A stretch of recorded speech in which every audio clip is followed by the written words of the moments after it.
In the last few lessons, we've covered Hibernate and JPA, inversion of control, and aspect-oriented programming. In this lesson, we'll get back to web development and discuss Spring's Model View Controller framework.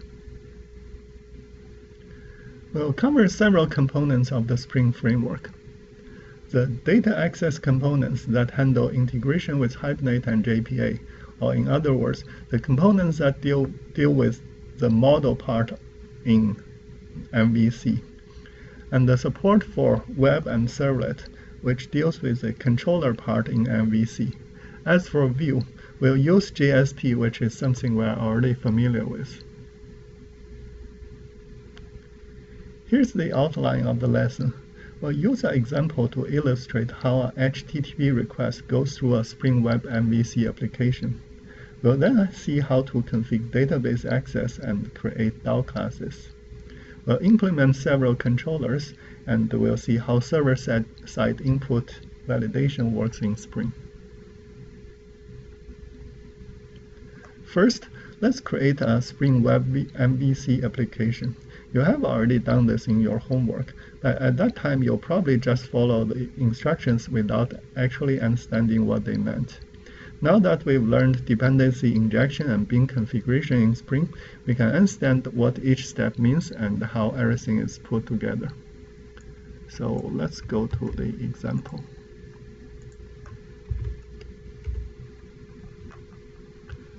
First, we want to create a Maven web application, so I'm going to create a Maven project, and I'll make up a group ID for the project. Since I work for Cal State LA, I'll use edu/ula.cysum, and the artifact ID should be the name of the project, and I'm going to use CS jobs since that's the project we are working on in our homework assignments. And we change packaging to var, and this tells Maven that this is a web application.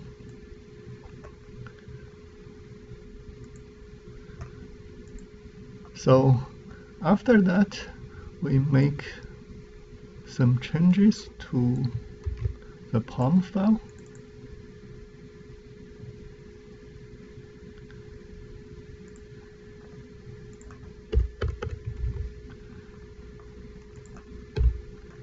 And the name of the project should be CS jobs.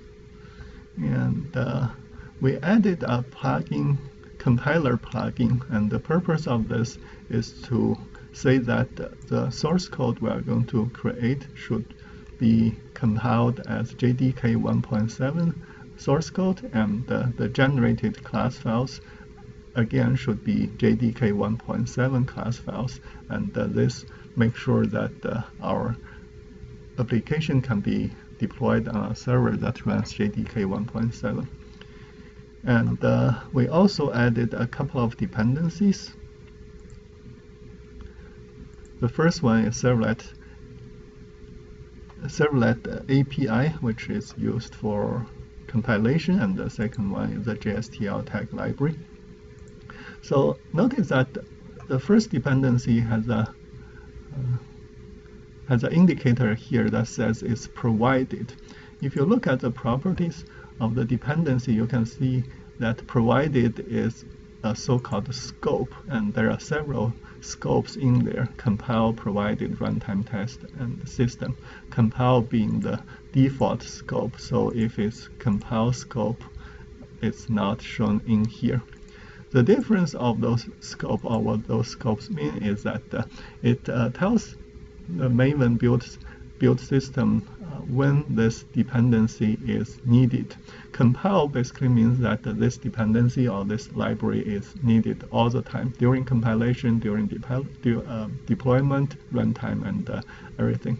Provided means that this dependency is only needed during compilation, but when you deploy the project, this dependency or this library will not be included. The reason we specify servlet API to be provided is because each Java application server will have its own servlet API library, so we don't need to deploy this one to an application server. But this one is needed during compilation if you use classes like HTTP servlet request, HTTP servlet response, and so on. And JSTL is needed all the time, so it's in compile scope, and it's needed both during compilation and in runtime. And the runtime scope, of course, means that this dependency is only needed during runtime, but not during compilation. Test means it's only needed for during testing. And system means that this is a local dependency, meaning that it's not managed by the Maven repository. Is only available on the local computer. And generally speaking, you should avoid using any dependency that's in the system scope, because it means that there's no easy way for another developer to get that on their own setup, unlike other dependencies which are automatically managed by Maven. Okay, so this is a story about scopes, and let's get back to setting up the project. Okay, so now we have set up the project in POM, but we also need to change the Eclipse project facet a little bit.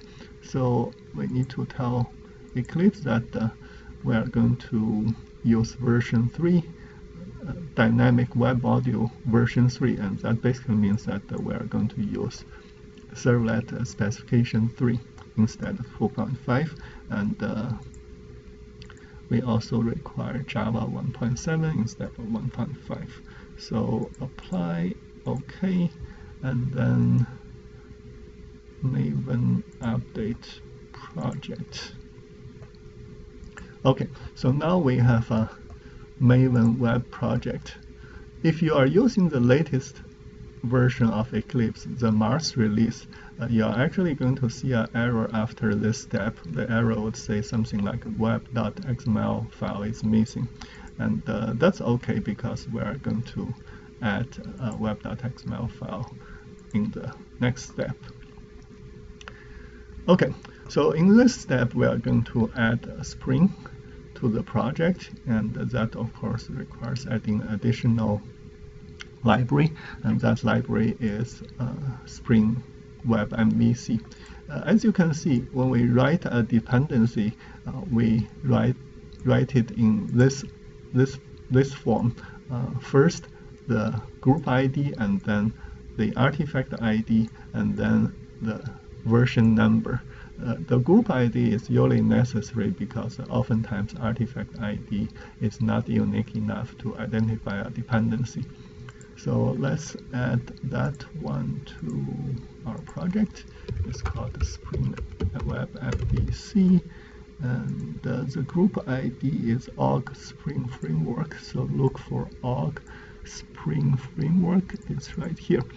So the latest release is 4.1.7, but we are going to use 4.1.6 because later on we'll add Spring Security, and that dependency still depends on 4.1.6. So save it, and if you are setting up this for the first time, you may need to wait a little bit because Maven will need time to download all the necessary dependencies in the background. And although we only added one dependency here, in fact, this dependency requires a bunch of its own dependencies. So in other words, when you set up a project like this for the first time, Maven need to download a bunch of libraries or dependencies like this, and it may take a little while. But once they are downloaded, they are stored locally, so next time we'll create another project that requires the same dependencies. They won't need to be downloaded again. So now we added the Spring dependency. Time to create our web.xml file, which looks like this. And the web.xml file should be created under the web.inf folder under source main web app, if you remember the default directory structure of a Maven project. So I noticed that some students are not very familiar with the Java EE project Explorer here. So, for example, when you try to create a folder like web.inf under web app, you can of course go to the source folder and then go to main and then web app and create it there. And when you try to look for some Java classes, you can also use this one. But this is the good thing about Eclipse is that it tries to make looking up resources easier. So what it does is it creates several different views of your project. You can think of this source folder as a file and folder view, which means that it corresponds to the files and folders on disk. And if you look for something, you can of course look down there. But the nice thing is that you can Eclipse also provides a view for your Java resources. And if, for example, if you look at the CSNS2 project, and if you want to look for a particular Java class, if you use the folder view, you have to go down many levels, and then you can see the Java files. But if you use Java resources, it's a different view of the Java resources, and it's usually easier to find things in there because it flattens out all the packages. And similarly, if you want to look for something under web app, or in other words, those JSP pages, those icons, and so on. So instead of using this one, you can look them up under deployed resources. Web app is right here, and then you can see them here. So most of the time, you probably don't need to touch this folder view. Most of the time, you'll be working either under Java resources and deployed resources, which corresponds to the web application folder. Okay, so just to see the point, so I'm going to expand both, and I'm going to create a folder called web.inf here. Notice that I created here and it automatically appears here. In other words, this deployed resources is just another different view of the same files and folders, but generally it's more convenient than looking down under the source folder structure. Okay, so here I create another file called web.xml, and let me copy over this. Okay, so I'm going to change this to CS jobs because that's our project name. And notice that the version here says 3.0, and that's the version of servlet specification we're using. And this determines what application server our application can be deployed on. And it basically means it requires something equivalent to Tomcat 7 or above. And I'm going to change this one to CS jobs. And let's change this one to HTML. Okay. Okay. So as we know from classes like 320, the welcome file list shows the name of the files, and when the incoming request is to a URL that corresponds to a directory, and if that request is not handled by any servlet, the application server will look for a file in the welcome list to serve that request. And we are using index.html, and later on we'll see how we can create a controller that serves that request. And this is the important part, the dispatcher servlet. So we have added the Spring library to a Java web application.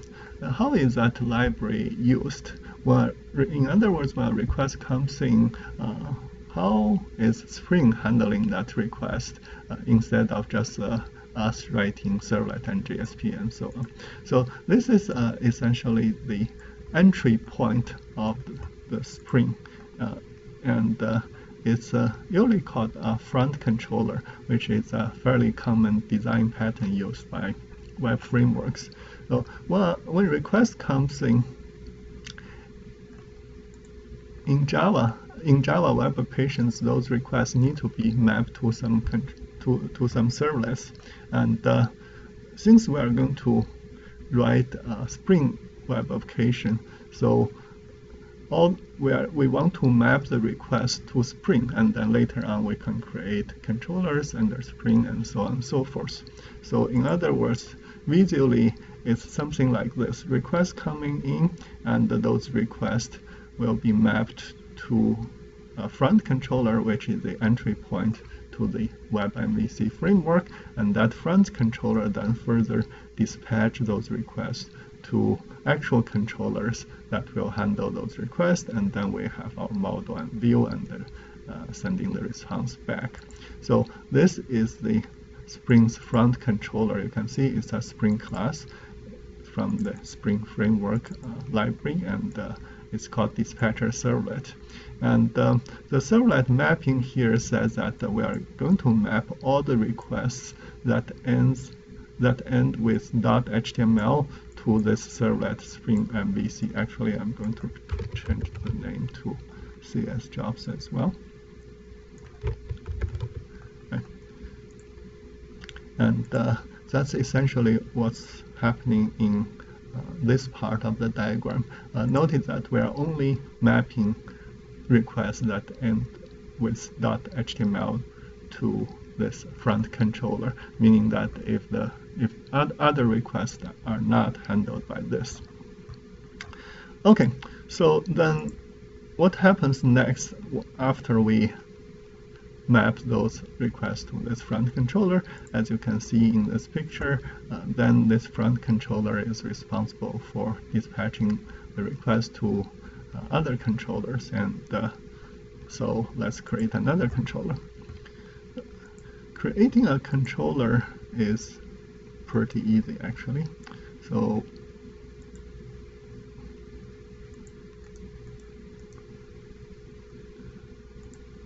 it's just a Java class, and I'm going to call my controller I'm going to call it home controller.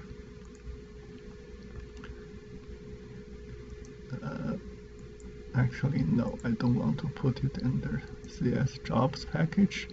I want to put it under CS jobs web controller package. So home controller. And to make this a controller in Spring's sense, we'll annotate this with controller. If you remember our Spring lesson,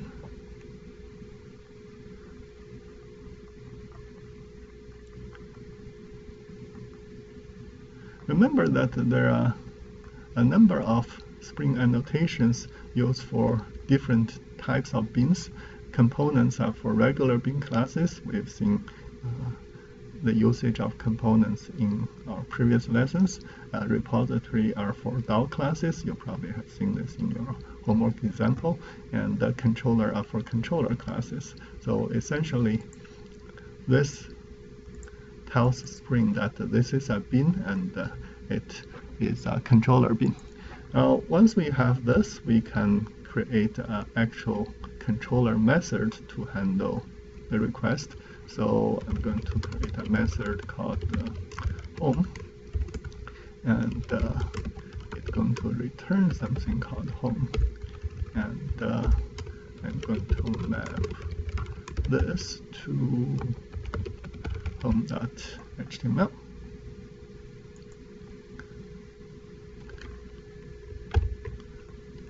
And so now we have created a controller class and a controller method. Now, if you compare this one to a servlet, you can see that in a servlet, the whole servlet is mapped to a particular URL or URL pattern. But in Spring, it's not the whole class, it's a method inside that class. What this means is that you can create many different controllers inside the same controller class. For example, I can create another controller called that handles a request to home2.html, and the method name doesn't really matter. I can call it ABCD and so on.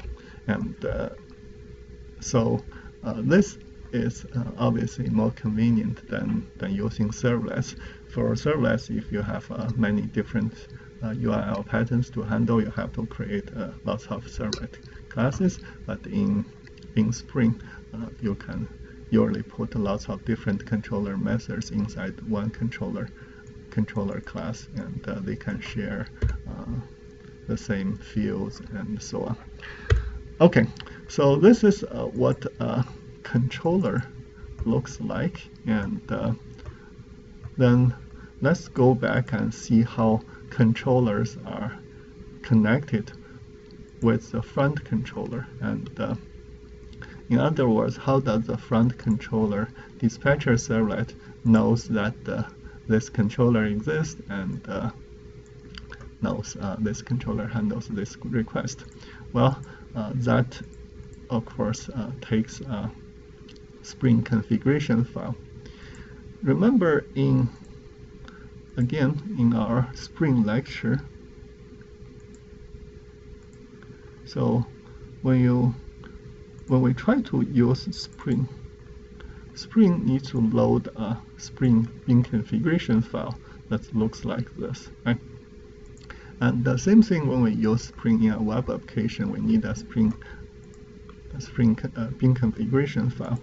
And that bin configuration file is called something-servlet. So another responsibility of this front controller is to essentially load a Spring bin configuration file and initialize all the Spring bins. And by default, it will look for the bin configuration file with a certain name, and that certain name is something-servlet.xml, and that something is the name of the servlet itself.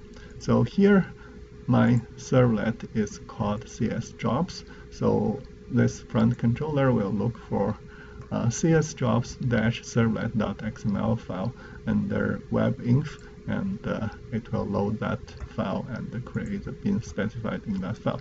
So let's create that one, and it's going to be called csjobs-servlet.xml, and the content of that file will look like this.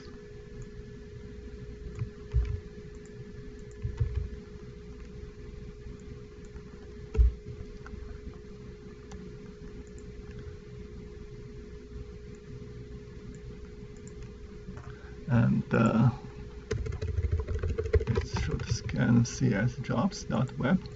So this is again something that we've seen before. If you remember, we have seen something like this when we discuss Spring bin configuration, like this one, right? So we know that annotation driven tells Spring to process bin annotations like controller. So when Spring sees an annotation like this, it will create a bin out of this class. And we also have seen component scan, which means Spring will scan this package and all its sub-packages to look for bin classes like this. And we also have a bin here, which is called an internal resource view resolver bin. And this bin is used to determine the view returned by the controller. So what does that mean?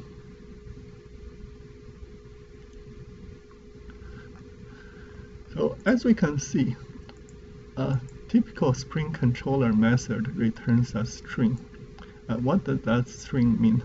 That string is called a view name, and a view resolver, like this internal resource view resolver, will take that view name and resolve that view to an actual implementation of the view.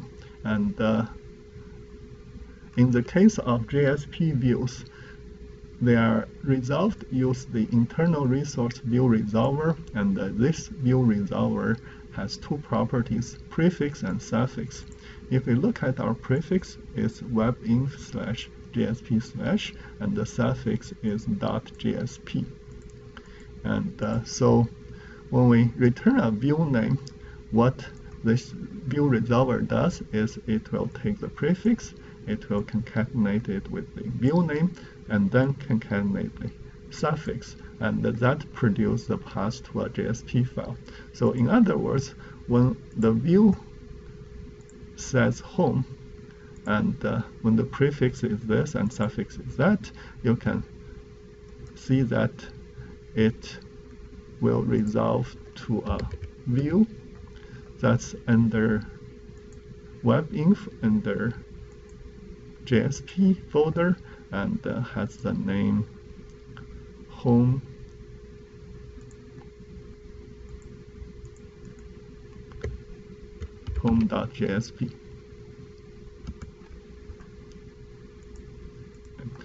So again, home plus the prefix plus the suffix is a path to the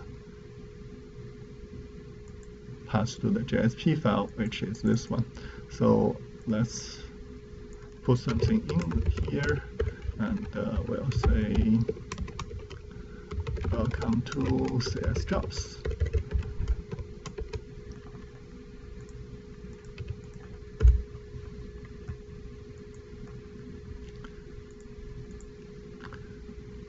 Okay, let's run this and make sure it works, and then we'll explain this a little bit more. So I'm going to run this.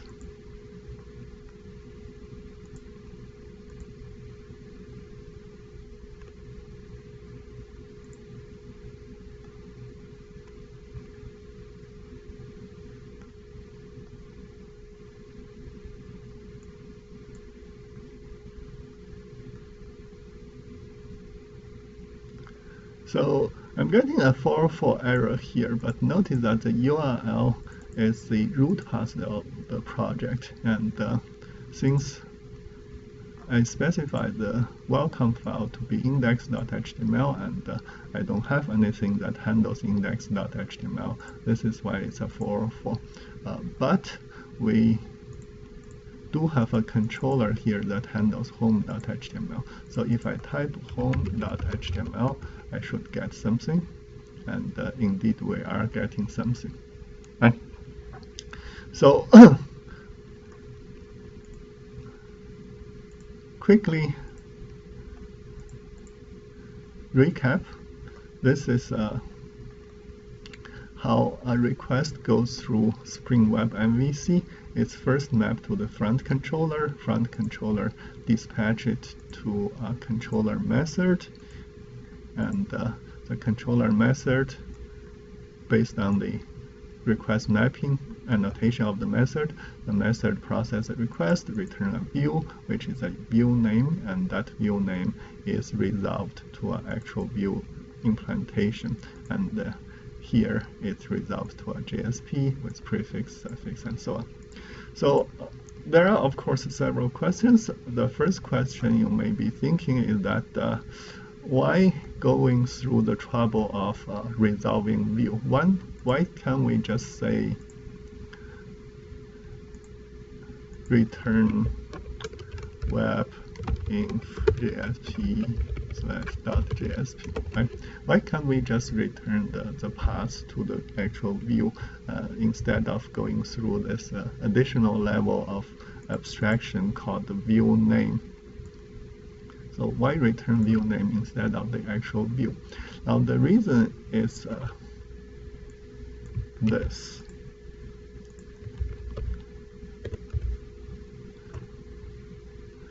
So unlike a typical Java web application where we just use servlet and JSP, Spring Framework is a web MVC framework, which means that it needs to support all kinds of different view technologies. It's not just JSP. For example, if you look at the view resolver interface in Spring, you can see that it has a bunch of classes that implement this interface. And for example, you could use FreeMarker as your view technology. You can use Groovy, you can use Jasper reports, you can use tiles, you can use velocity, and you can use XML and SLT and so on. So in other words, the Spring framework needs to support many different view technologies. So to separate controllers with a particular view technology or view implementation, Spring Framework adds an additional abstraction layer to separate them. So in our controller, we never really need to worry about what is actually the view implementation or view technology. So for the controllers, it's a consistent interface where the controller only needs to return a string view name, and then the Spring Framework will use a view resolver to resolve that to an actual view implementation, whether it's JSP or velocity or FreeMarker and so on. So this is the purpose of view resolver and view resolution. It basically separates the controller layer from different types of view technologies and view implementations. Okay, so that's for view resolution, and then the next question probably is in MVC we need to pass models to the view. How do we do that? In servlet we know we can do request set attributes and so on, but there's no request here. How do we pass models to our views? Well, it's pretty simple. So all we need to do is include an additional argument here, and that argument is the model map. And if we want to pass something to the view, we can simply say models put, let's say, user CY there. So this basically means we are passing an object as a model to the view, and the name of that object is called user. And in other words, this is the kind of equivalent to saying request.set attribute user CY. And inside the view, we can then say hi name or hi user.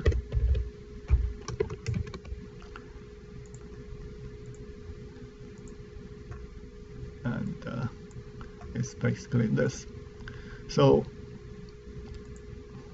like I said, this is roughly equivalent to request set attribute in JSP, and in fact it is indeed passing the data in request scope to a JSP if the view technology is JSP. And later on, when we see more examples of controller, we'll see this type of approach again and again, in the sense that if you need in Spring controller methods, if you need something, you add it as an argument to the controller method. If you don't need it, for example, if this method doesn't need to pass any model to the view, then you simply don't need to have that argument. So that makes Spring controller methods only as complex as necessary, or you can have nice, simple, clean controller methods if you don't need to pass model objects, if you don't need to handle request parameters and so on. So this is pretty nice, and again, we'll see more of this when we discuss more about controllers. So yes, yes, again, just one more time, this is how requests are processed inside the Spring MVC framework, and this is kind of important. So I'm emphasizing this again and again, because once you understand this, it's easier to debug if something doesn't work, because you have a clear idea of how the request goes through the system. So the first level URL mapping happens inside web.xml file, and here anything ends in .html is mapped to front controller, and for example, this one works, and if I change this to home.htm, it will give us a 404 error because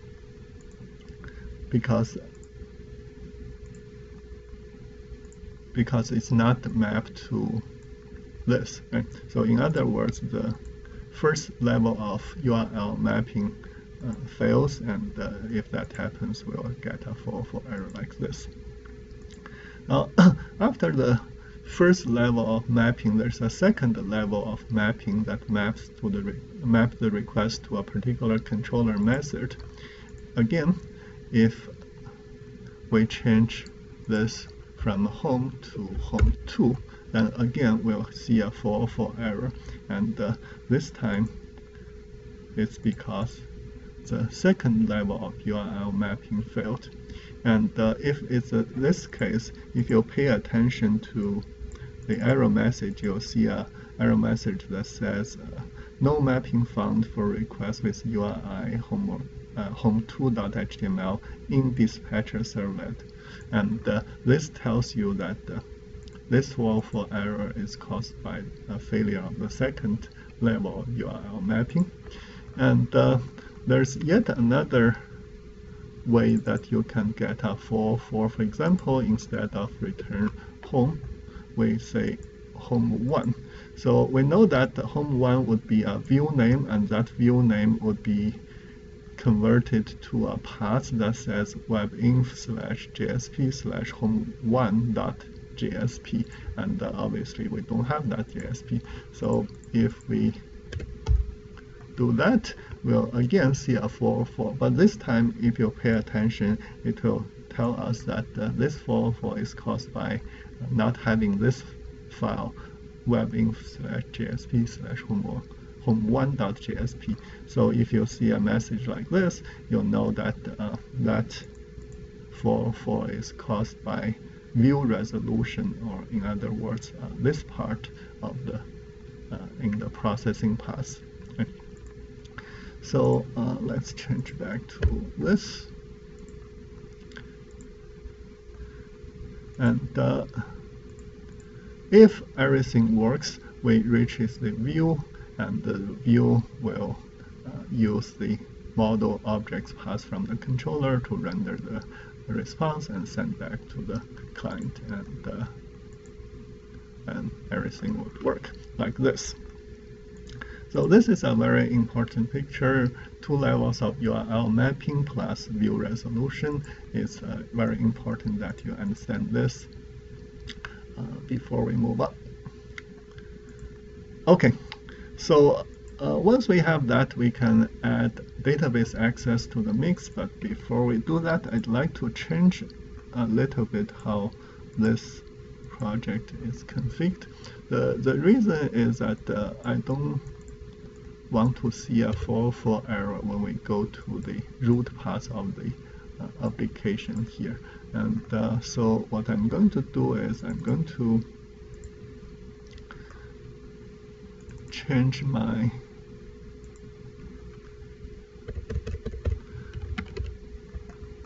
welcome list from index.html to home.html. Actually, I'm going to keep it as index.html, and I'm going to map index.html to this one as well.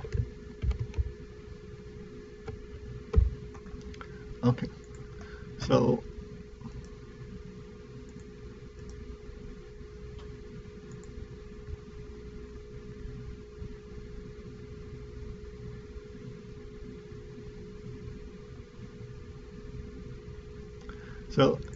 if you pay attention to the URL, you can see that now we have a front page for our application. When a request goes to the root path of the application, it's handled now by this controller.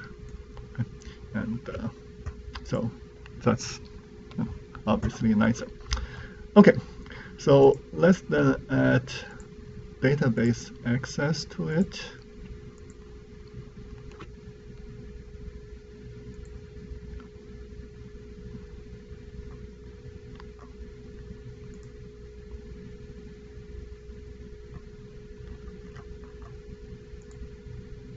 Okay, here.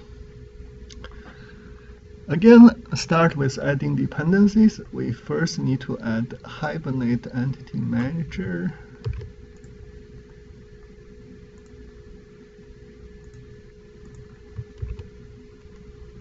And I'm going to choose the latest 4.2 release.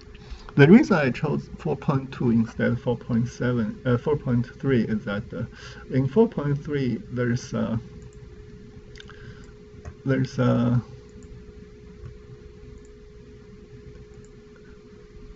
here 4.3 removed a couple of classes that I used in my HBM to DDL program. In particular, I think it removed EJB3 configuration, and that makes doing HBM to DDL a little bit more difficult. So for me, being able to run that utility is more important than upgrading to 4.3. So hopefully in Hibernate 5, they will add something equivalent to that back to the library. But for now, I'm going to stick with 4.2. And we also need a few more. And Spring ORM. And we are going to use 4.1.6 to be consistent with the other Spring dependencies. And we are going to use a dependency called Tomcat JDBC, which was the group ID is org Apache Tomcat. Okay, so this dependency is a so-called database connection pooling library.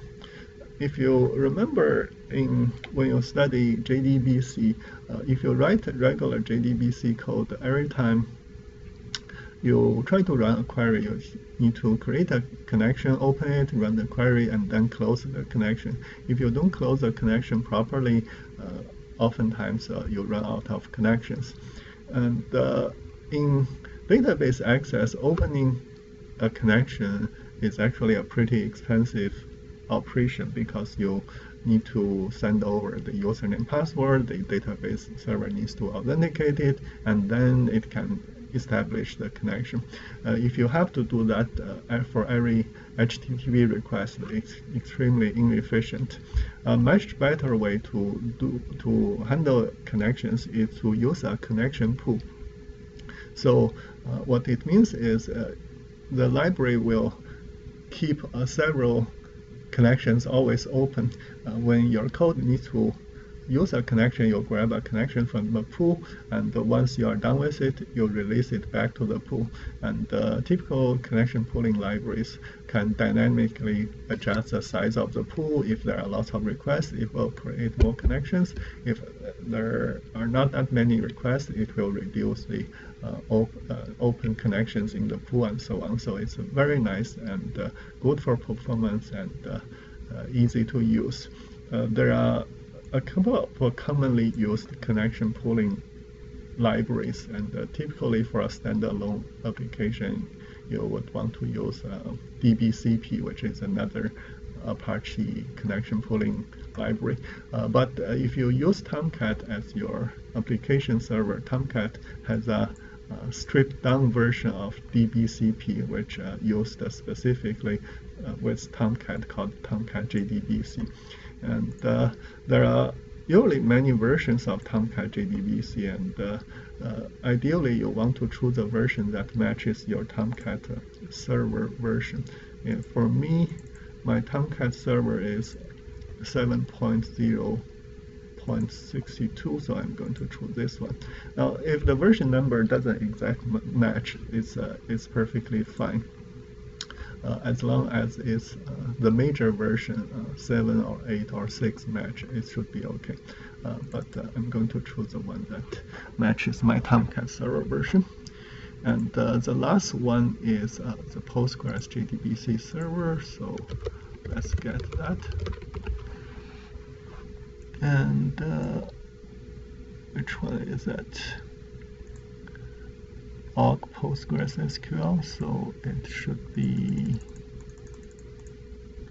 this one, and we're going to pick the latest one. Again, it should be something that matches your database version. So my database is 9.4, so I'm going to pick one that says 9.4. Again, if it's the version numbers don't exactly match, that's typically okay, as long as the major version number match. That should be okay. Okay, so now I have all the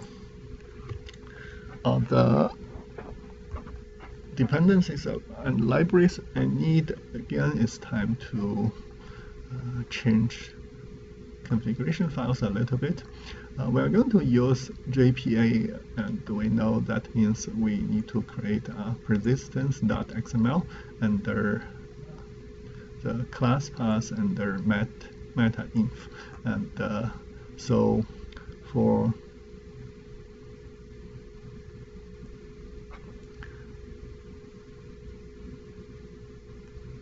artifact transfer exception, well, let me fix that one first, because that usually is it's going to cause problem later. So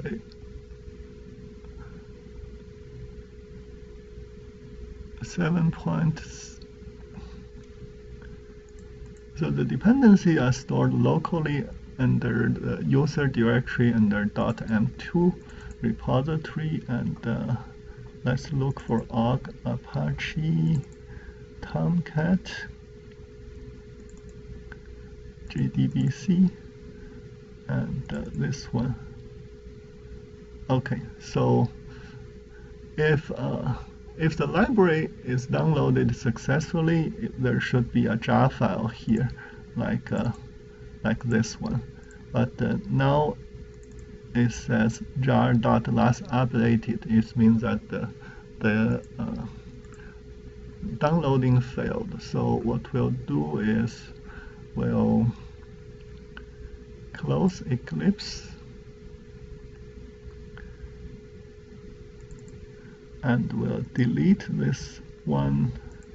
So it will be downloaded again.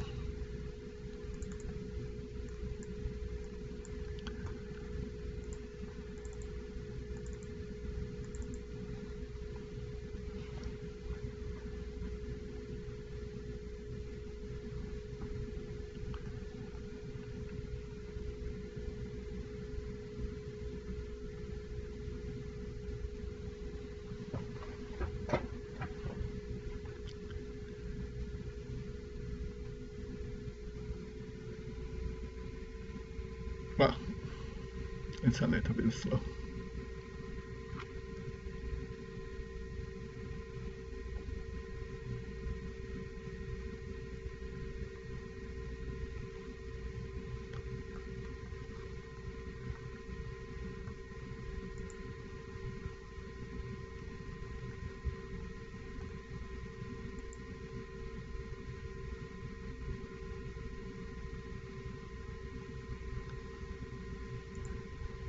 So let's see.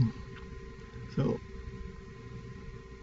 okay, so we can see that, yeah, this time it's downloaded successfully. We see the jar file here. Okay, great. Now we can move on. Click for 3 more. I hope it's not, we don't have 3 more. Tomcat.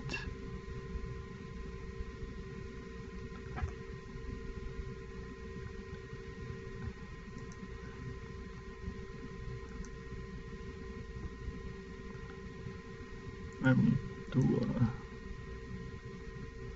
Maven update.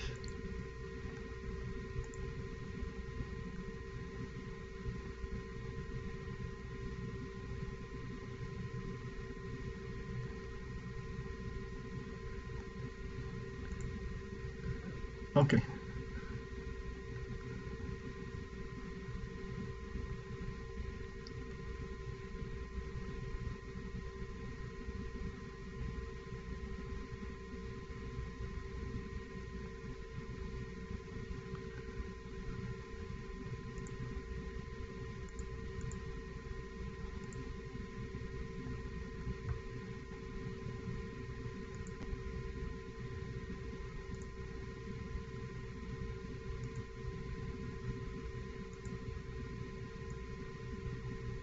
Okay, so there's another one called Julie. I guess we have to do this again.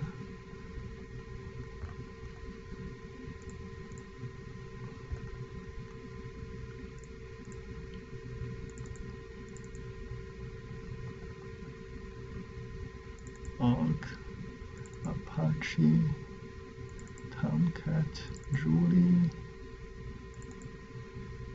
Yeah, let's delete this one. And then let's try again.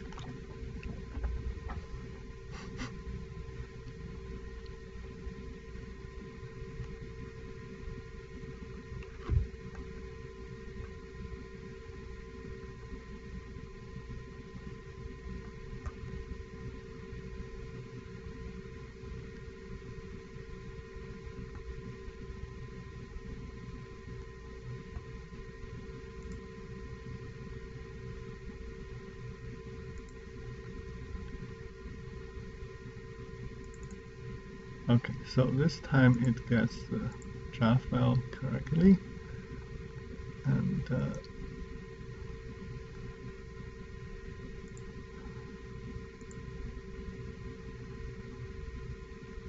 let's do a Maven update.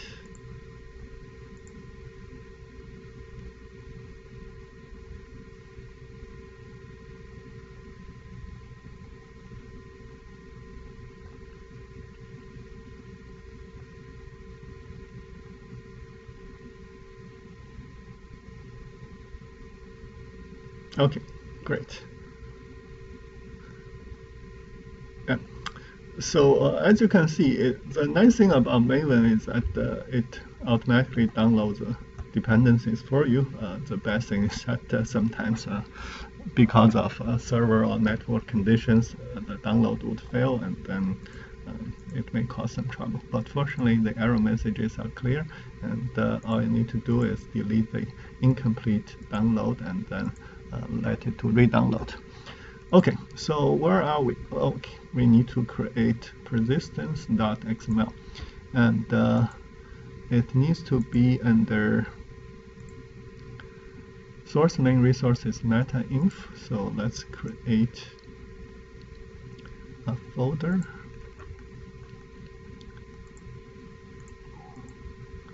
called meta-inf, and then let's create a file called persistence.xml,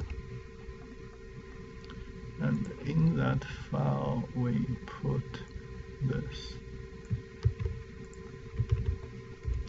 And my persistence unit, I'll call it CS jobs. If you compare this one to the one we used in our Hibernate example, which is this one, you can see that in the Hibernate example we have the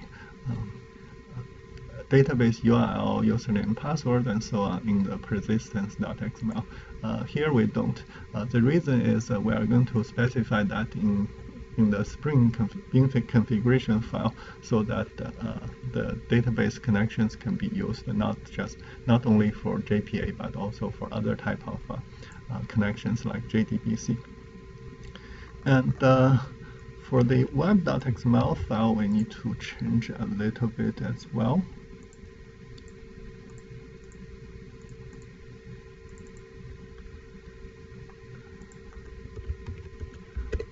So there are a couple of changes here. First, we added a listener called context loader listener. What this one does is it will load a second Spring Bean configuration file. The front controller will load one, and this one will load another one. It's customary for Spring to separate beans that are used for the web tier and beans that are used for the backend, like database access and non-web related things.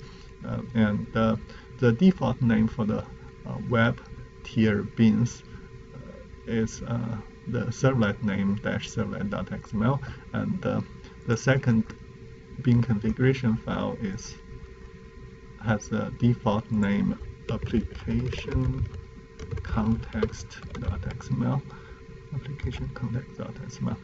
and that one should look like this.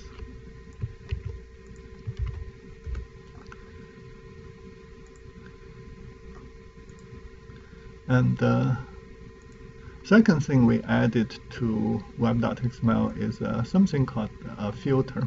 And what this filter does is it will keep an entity manager open until the view is rendered. The use for this one is that by default, entity manager is closed after a DOM method is completed. But oftentimes inside the JSP, the objects will perform lazy loading to retrieve additional data from the database in order to render the final view.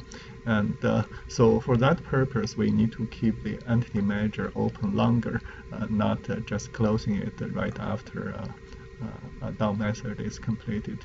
And this filter performs that function. And this is the application context bean configuration file. It's the second configuration file, bean configuration file I just mentioned. And as you can see, it creates a few beans, and exactly what those bean classes are is not really important. Those are pretty standard bean classes. You don't really need to remember what they are. Just pick an example like this and copy and paste, and that's it. You do need to have some idea what those bins do. For example, the first bin is a data source bin, and if you look at the property of the bin, you can kind of tell that this one creates a data source that can be used later on by JPA, by JDBC, and so on. And inside here, we need to create our database URL and username password. So I'm going to call it CS jobs, and then CS jobs here. And the next one creates something called an entity factory using the JPA configuration persistence.xml plus the data source specified here. And that one, again, if you remember, is roughly equivalent to what we are doing here. So instead of doing this in application code, now we basically configure it in a Spring bin configuration file. So Spring will automatically initialize the entity manager factory bin and then use that to create an entity manager. So transaction manager is used for transaction management. It's as we'll see in a moment, it will replace things like get transaction begin, get transaction commit.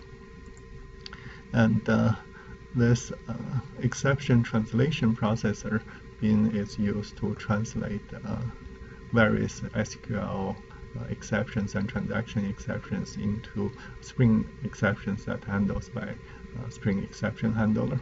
And the annotation config, we know it enables a number of annotations, annotation driven. Yeah, so annotation config enables things like auto-wired and persistent context, and annotation driven enables additional annotations like transactional. We'll see all those when we create a DAO method. And last but not least, we have the component scan again, which will look under this package for various bins. So this completes the configuration part. So now everything in terms of framework is connected together. We still, of course, need to write our code. So I'm going to create a user class, and it should be under model, of course. The user class will be like this.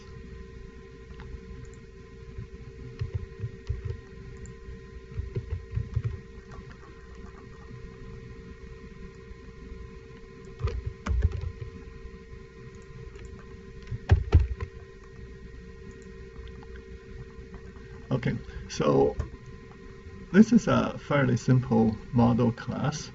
We have several fields, ID, username, password enabled, and it's mapped to a table called users. Nothing special about this. And we're going to create an interface called the user DAO.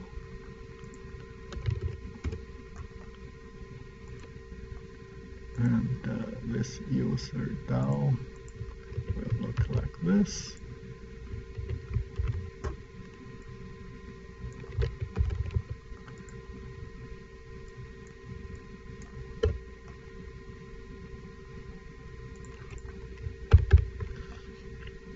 And it defines two methods, get user by ID, get all the users. And then we create a user DAO implementation. And this implementation is going to use JPA to implement that.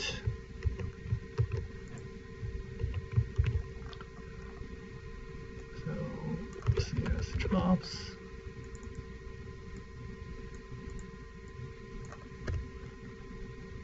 User DAO, user. Okay, so a couple of things here. First, notice that this user DAO implementation class has a repository annotation, and that is this one. So this basically tells Spring that this is a bin class, and it's a special type of bin class used for DAOs. And we also have this persistent context annotation. We use that to annotate this entity manager. So that persistent context annotation is equivalent to an auto-wired annotation that auto-wires entity manager to this DAO imp class. And because entity manager is so important, it actually gets a special auto-wired annotation called persistence context. So this is, you can think of it as a special auto-wired that auto-wires specifically an entity manager because it's so important. Okay, so so now we have our DAO implementation, and we need to put something into our database. So let's put something into our database. Let me first copy over the scripts. And where do I put the scripts? Okay, I'm going to put the scripts under main scripts. And the first one is going to be called csjobs create.html.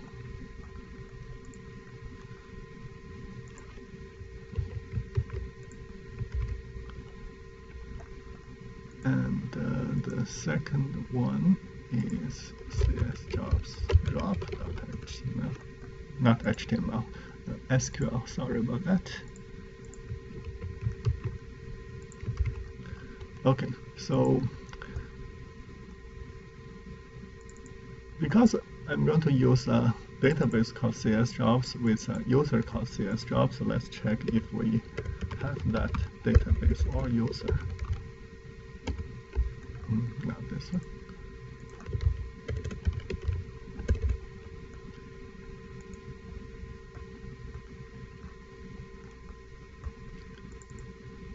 So I have a bunch of databases. None of them is called csjobs, and I have 2 users. Again, none of them is called csjobs. So let's create a new user. It's going to be called csjobs, and the password is going to be ABCD, and I'm going to give this user the privilege to create new databases. Okay. So that should be enough. So I'm going to log in as csjobs, and so the command line syntax is psql-U, then username, and then database name. Since I don't have a database called csjobs yet, I'm going to connect to an existing database called template1. And once I logged in, I'll create a new database, csjobs.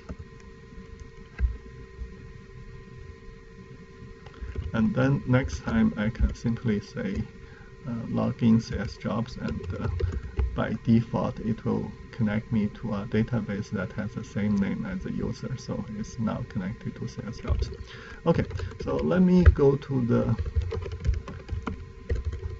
project folder, and I'm going to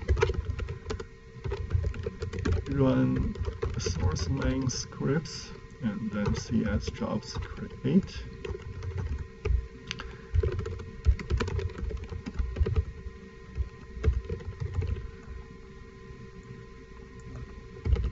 So you can see that now I have created 2 tables plus a sequence in my csjobs database, and the table has 2 records in CYSON with user and password.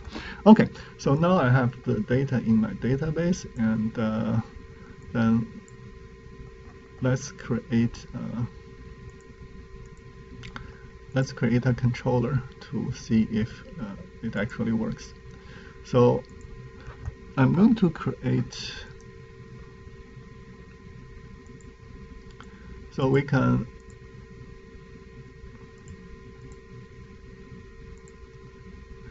copy over the controller code and JSP here, but I want to create it from scratch just to show that it's pretty easy to create controllers. So let's say I want to create a controller called user controller, and we annotate it with controller, and then we want to say I want to create a controller method that lists all the users, and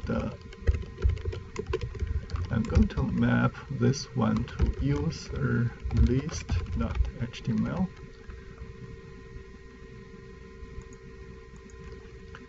and this one of course needs to pass the models to a JSP. So what we are going to do is we are going to get all users from database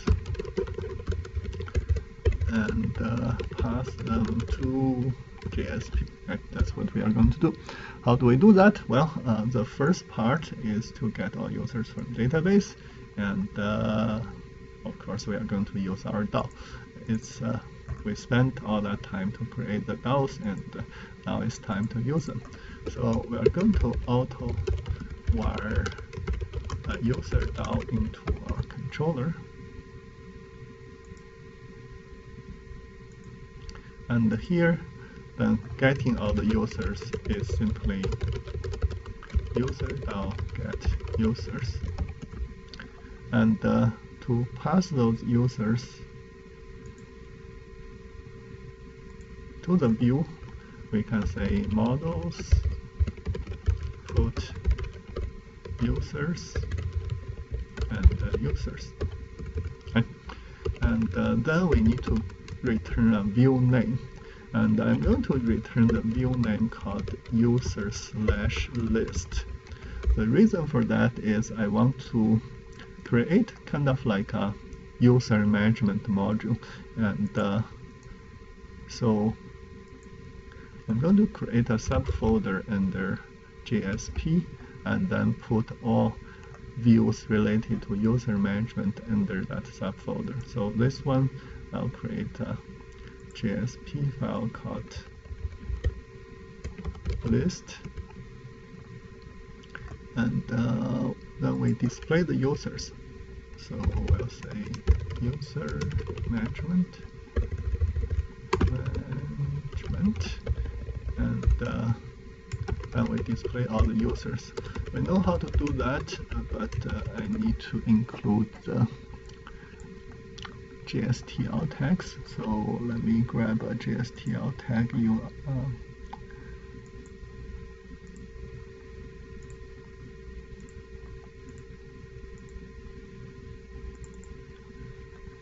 Okay, so let me copy and paste this.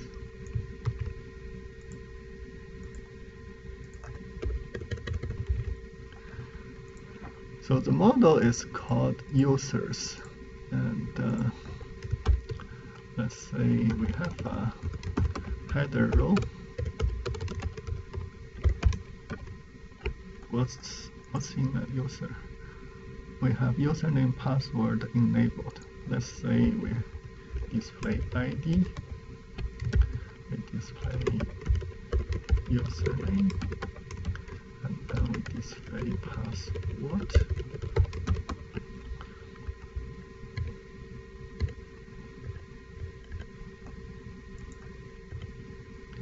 And then we use a for each loop to go over the users.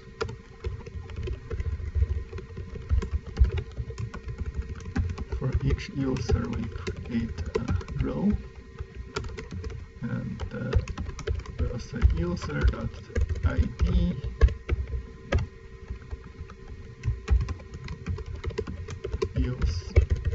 user.username user.password. Okay, something like this.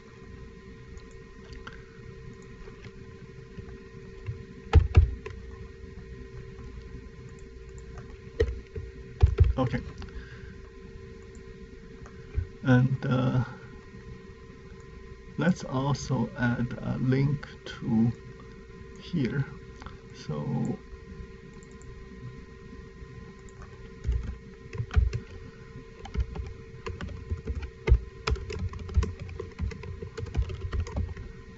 this one should link to user/list user management.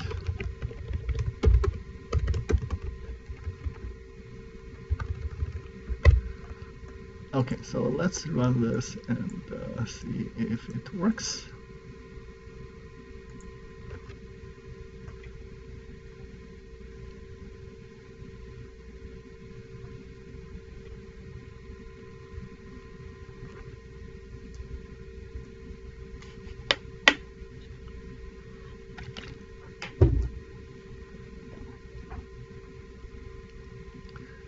User management. Okay, great. It shows all the users here. This is how we can add database access to our project. It's, as you can see, fairly simple. Just make sure you have the right bin configuration and then create DAO classes, and then you can inject the DAO classes into the controllers in a fairly simple way. And if you look at the controller code, you can kind of see that because of the framework support, because of the DAO classes, the injection and so on, the actual code that you have to write is much less than if you have to write everything from scratch. Imagine what you need to do in, for example, class 320, where you have to use JDBC servlet, and to implement that, you can imagine that it will take a lot more code. Okay, so moving on, let's implement a few more controllers and see how to do things that we usually do, like processing request parameters and form submissions. We have already done one operation listing all the users, which is here, and then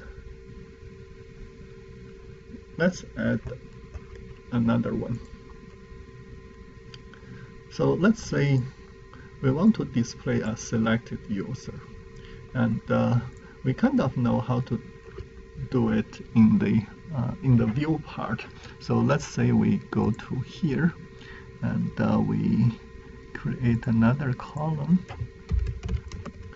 and this one will say, what do we say, operations.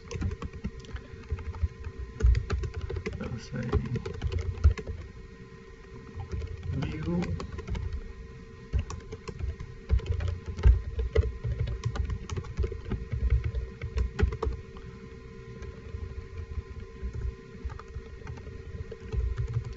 something like this. So if I click on this link, it will take us to a URL that says view.html ID is 1. If I click on this one, it says view.html ID is 2. We haven't implemented a controller to handle this yet, so obviously we get 404. But notice that we know how to do this by at least embedding the ID into the URL, so the controller knows which user we are trying to look for. And then let's implement that one. So we're going to create another method, and notice that we can create another controller method inside the same controller class. We don't have to create another class like in Java Servlet. So the URL, of course, is called view, and we are going to pass a user object to a JSP called view. So we'll do get user from database and pass it to JSP. Okay, so here's the first question. in the previous example, we don't have to handle any request parameters, but here we need to handle a request parameter called ID. How do we do that? And in servlet, we know that we can get request parameters from the request object. And here our controller method doesn't even have a request object. So how do we do that? Well, there are actually easier way. And just like if we need models, we add a models argument to the controller method.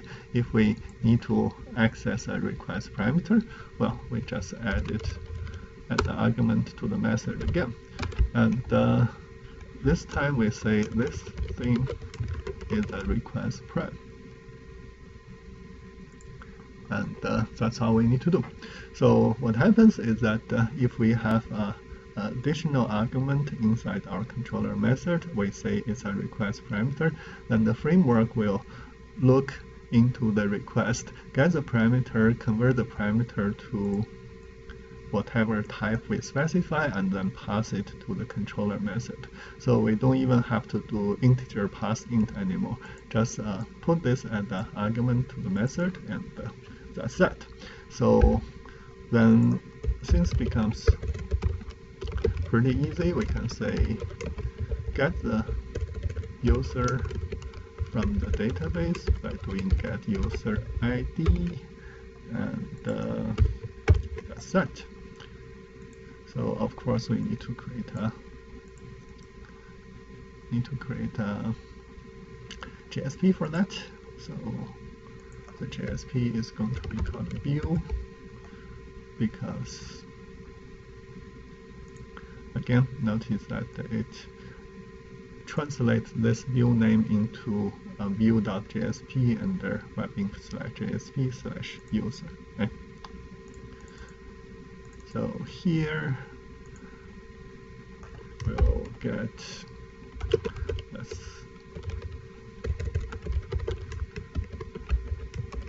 put it in this form. So I have ID, which is user ID,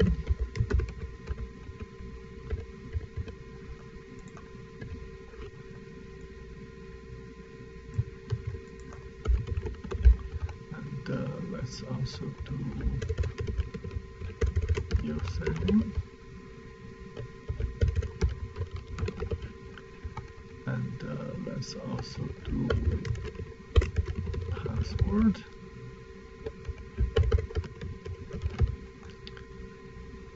And if I refresh this, we can see that now we have the first one. If I click this one, it shows the second user. So again, this is pretty simple. To handle a request parameter, just add it as an argument to the controller method. Use the request param annotation, and that's about it. Now, something very similar to request parameter is something called a path variable. So imagine that instead of using this URL, instead of using this view.html $ID equals to 1 as the URL, let's say we want to use this one as the URL. If you look at this one, you can see that the ID value is no longer a request parameter. It becomes part of the URL, or becomes a part of the path of the URI of the request. And these days, this type of URL is it's pretty popular, and some people believe that this is more search engine friendly. I personally don't think search engines are not that dumb that they cannot process request parameters, but it definitely looks good. So if we use servlet, there's no easy way to pick out a particular part of a request URI, but in Spring, we can use something called path variable to pick it out, so we can utilize this type of URL patterns instead of request parameters. So let's say we want to use this instead of question mark ID equals to 1. So what we can do is we can create another controller method, and this time the URL will be view/id.html. In other words, we specify part of the URL to be a variable, and let me change this one to view1. And instead of request param, this one will be called a path variable.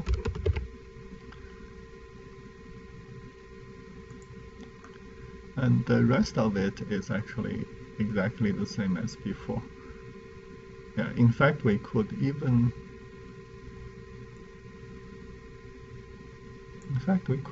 call the previous method. We can say return view ID models. Yeah. This.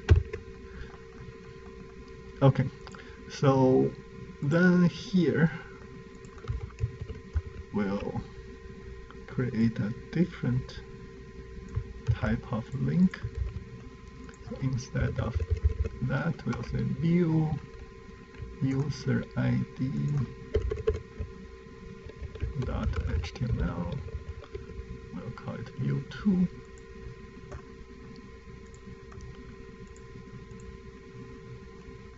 So if I click on view2, notice that it still works, but the URL is view/1.html, same as before.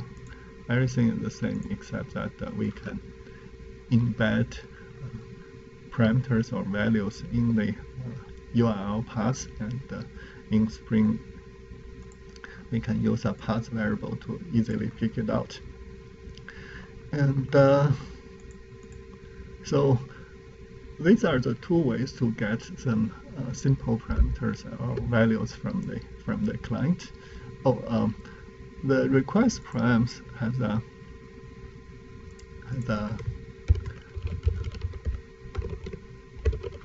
an attribute called required. By default, when you say request param, and if the request doesn't contain that parameter, you will get an error. But sometimes that parameter may be optional, meaning that if it doesn't come in, you treat it as null and it's still okay. So for optional request parameters, you should say required is false, so that Spring won't give you an exception when that parameter is not present. Okay, so this is how we can get parameters or path variables, and you may be thinking that okay, so that's kind of nice, but what if I really do want to access directly the HTTP request or HTTP response or HTTP session? So in Servlet we can access those directly because those are request and response are passed directly to do get and do post. But here we don't have access to those. We are just not very comfortable. Maybe we want to access them directly still. The good news is that you can access them directly and much more if you want. So for example, if you want to access HTTP request, you can say HTTP servlet request, and if you want to access session, you can say HTTP session. So all of those plus more can be added to your controller method as additional arguments. So what that means is, for example, if you want to access HTTP session directly, you can just add HTTP session argument to your controller method, and then inside you can use that. If you want to access HTTP request, you can just add a request argument to your controller method, and then inside you can do request get parameter if you want, and so on. So again, this is the Spring's approach to passing information to a controller method. If you need it, just add it as an argument. If you don't need it, you don't need to have that argument. So simple methods can be very simple, and complex methods are still doable. All you need to do is add additional arguments to the controller method. Okay, so moving on, let's do another example. And in this example, we are going to add a new user. So let's see how we can do that. So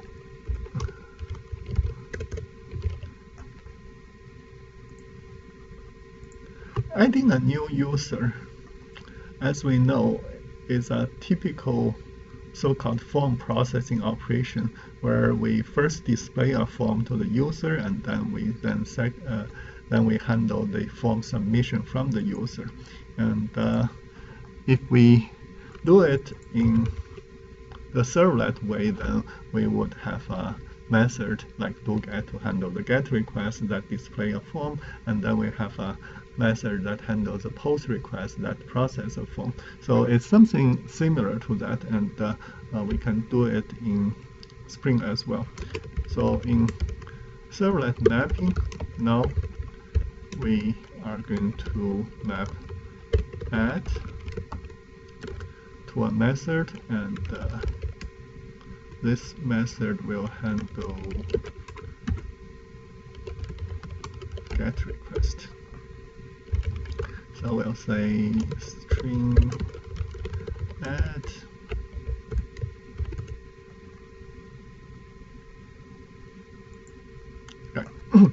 and this one will simply return a JSP. And let's create that JSP.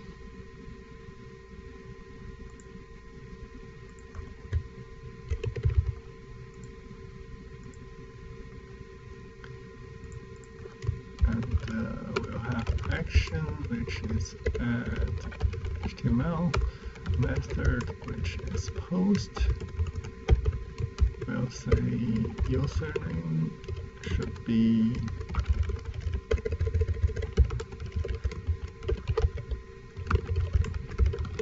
username, and password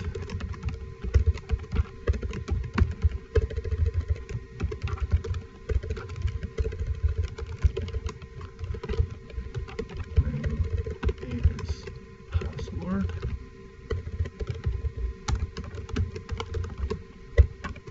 and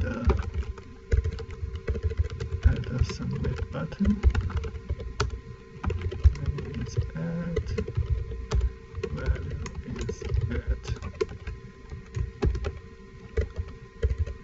Something like that. Okay, so if a user clicks add, we show that form, and after user fill out the form and click submit, and notice that it will submit will use a post method.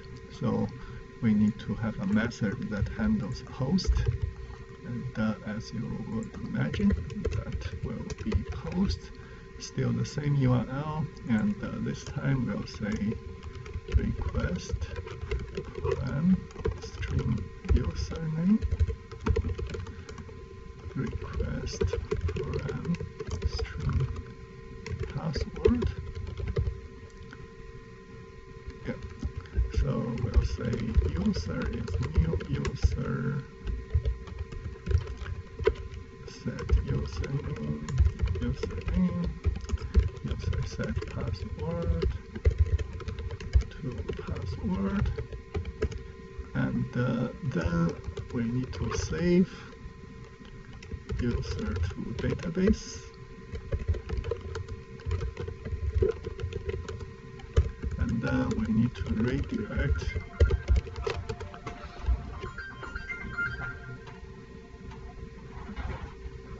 need to redirect to user list.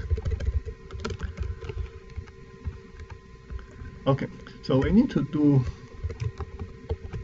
a couple of things. First, there are three new things here. First is the request method.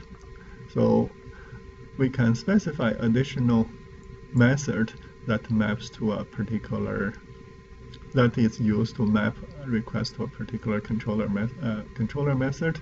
So if we say this, then regardless of the request method, the request will be mapped to this. But here, you can see that we can use the same URL, but if the request is a GET request, it will be handled by this. If it's a POST request, it will be handled by this. Okay, the second new thing is that we need to save the user into a database. If we will look at our DAO, there's no DAO method here that handles saving data. It's only retrieving data. That means we need to create a new DAO method. Let me stop my server first. And we'll say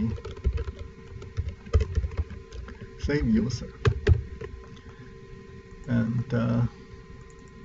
then we'll implement that.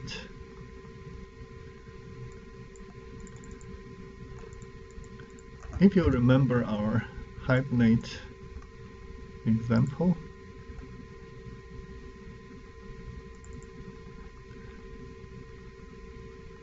you can see that to save an object, we can use persist, and then we can use merge. And merge is generally the recommended one because it's more versatile. So we'll say entity manager merge user. And one last thing which is very important and very easy to miss is we need to say transactional here. The reason is in order to write to a database, in other words, to perform operations like insert or update or delete, it's required that the operation be wrapped around inside a transaction. So this is why we have here and here transaction begin and commit. But in Spring, instead of manually doing that, we can tell Spring using this annotation that this method needs to be wrapped around inside the transaction. So Spring using aspect-oriented programming will automatically insert transaction begin, transaction commit, catching transaction exceptions, and all that. So using this annotation saves us lots of work by not doing transaction begin, commit, rollback, exception handling, and all that. So this one is required. So don't forget that if you want to write to a database, you have to annotate the method with transactional. So Spring can inject transaction management code to there. So going back to my controller code. So now we can simply say user.save user, and that should save the user into the database. The last new thing here is a redirect. Notice that when we return a view name, that view gets translated into a JSP file. Yeah, right. But what if we want to do a redirect instead of forwarding the request to a JSP? Well, it's pretty simple. It says redirect, and then you redirect to that URL. So first notice that this redirect view has a special name.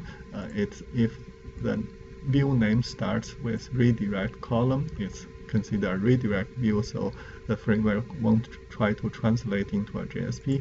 And secondly, you are redirecting to a URL, not a JSP file. So notice that this is a URL ends with .html, not a JSP like others. Okay, so we have all those, and then let's add a link to here. So we'll click on that and add. So we'll say add new user, and let's run this.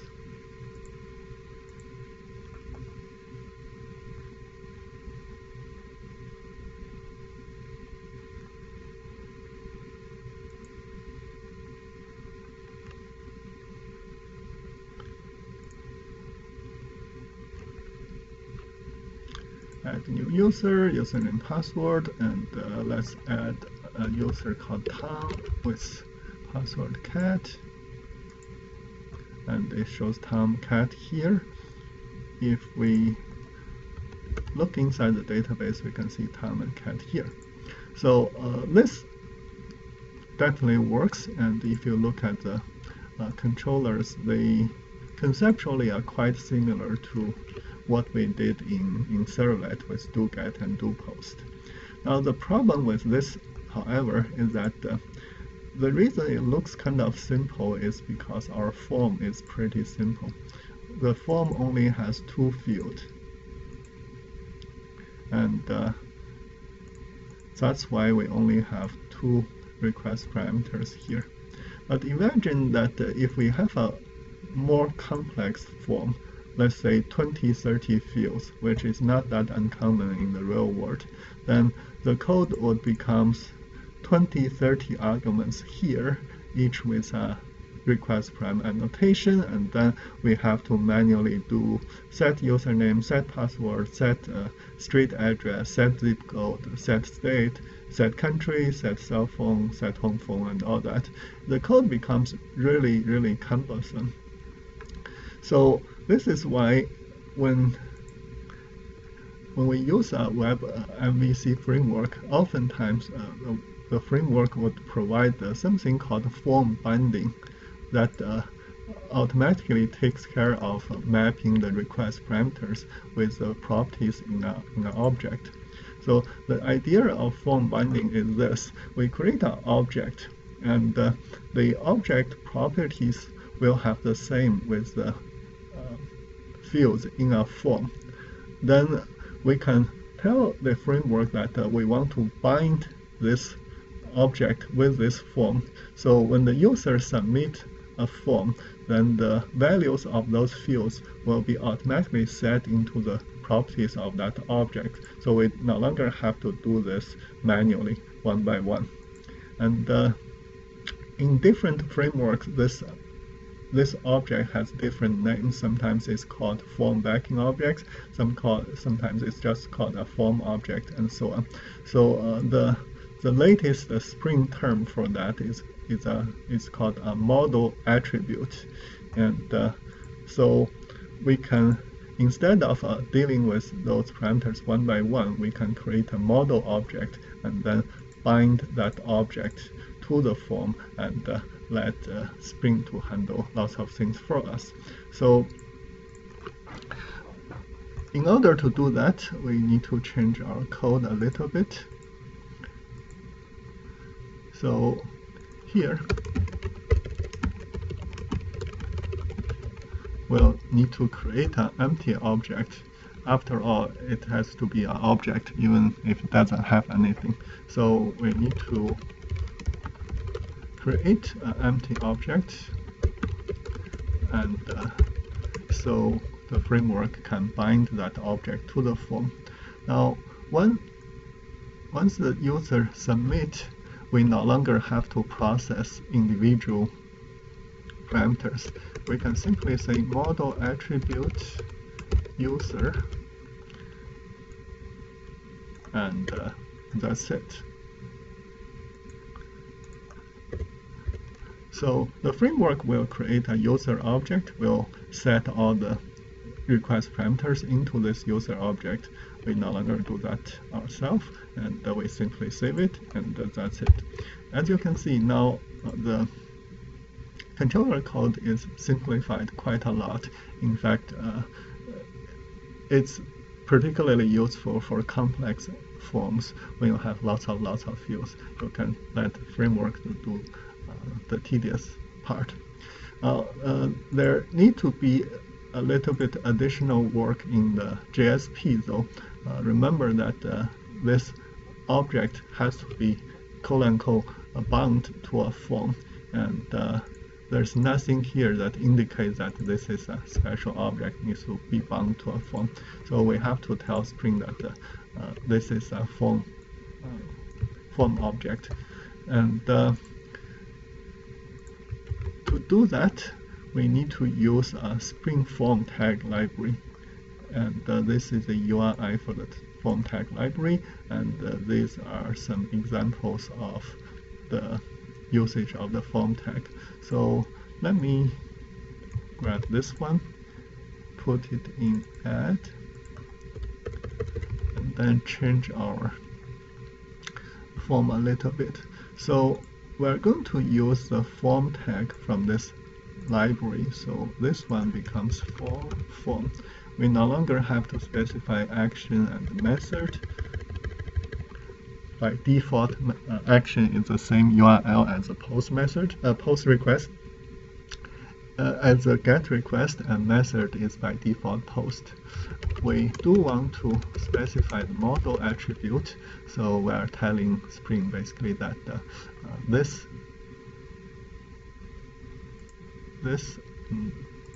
we're telling Spring that this object called user is the object that you should bind to the form. So it's the model attribute for the form. It's called user, and then instead of regular form input, we'll say form input, and then instead of name, it's pass, and then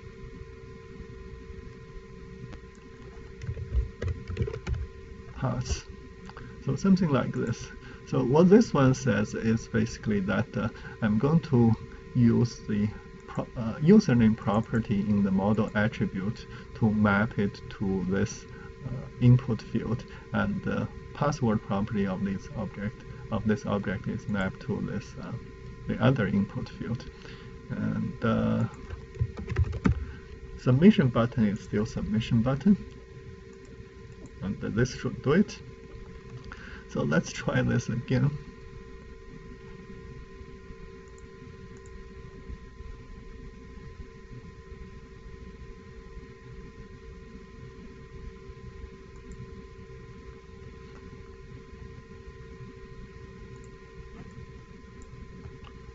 Add user, com1 cat2. Okay, still works, and still works. But if we look at the controller, we can see that the controller is much cleaner now. It no longer have to manually deal with setting the request parameters into object properties. Okay. So here's a summary of a typical process of handling forms. We would create a controller method to create a model attribute to bind to the form, and then return a form view, and the form view should use the Spring form tag library to bind the model attribute to the form, and then in the method that handles the post request, we process the model attribute, and then return the so-called success view, meaning that if everything works, we still need to return a view, and typically that would be a redirect view. Okay, so once we can add, obviously we want to do edit, and let's see how that one works. So let's change this one, and we'll say edit.html ? ID is user ID,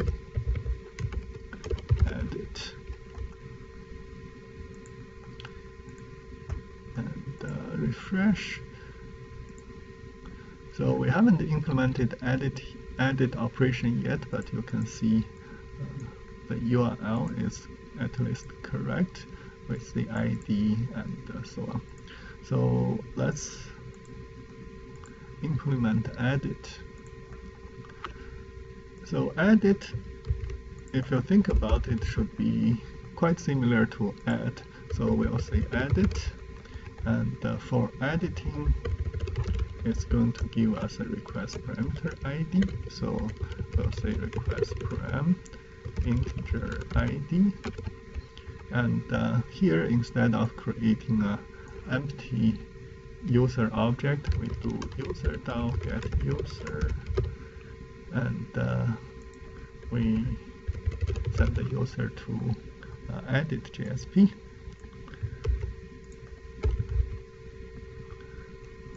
And this one is for the post,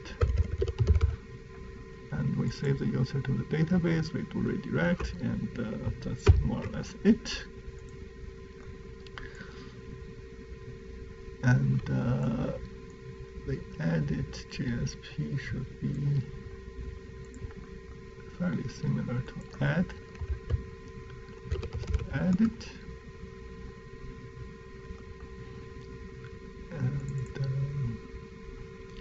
username password add.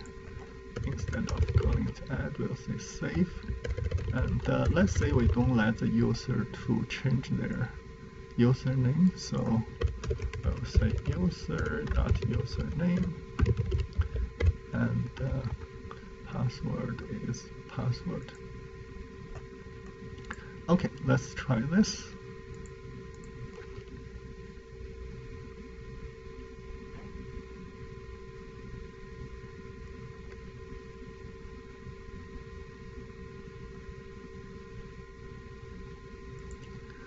Okay, so let's say suppose I want to change the password of Tom to ABCD as well.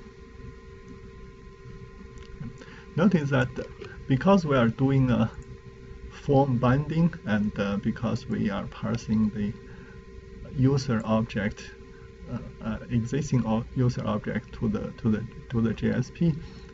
Now this JSP form is automatically pre-filled with existing data, which is exactly what we want, and that's pretty nice, thanks to the form binding feature of the framework. Let's say if I want to change this one to ABCD and then say save. Now the password is changed to ABCD indeed, but somehow the username is gone. It becomes empty. Okay? So it kind of works, but not quite. And the reason for that has something to do with the so-called session or non-session model attribute. So when we create a model attribute, like when we did it here or here, what we are creating is something called a non-session model attribute. And what it means is that when the first request, when the GET request comes in, where we create a model attribute in the controller, we pass that model attribute to the view, and the view is rendered, and that's it. So what happens to this model attribute object is that it will be destroyed. And when the user submits the form, and when the form submission request comes in, the framework will create a new model attribute and then populate the new model attribute with the submitted data, and then pass that new model attribute to the controller. And now you can see the problem here is that because we are only editing the password field, so when a submit request is submitted to the server, that request only contains password but no username.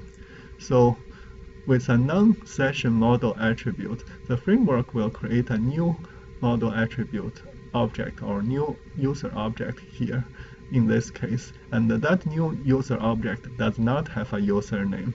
And then the framework will set password into the object and then pass that object to the controller. So what we are getting here is essentially a new user object with empty username and the new password submitted from the user.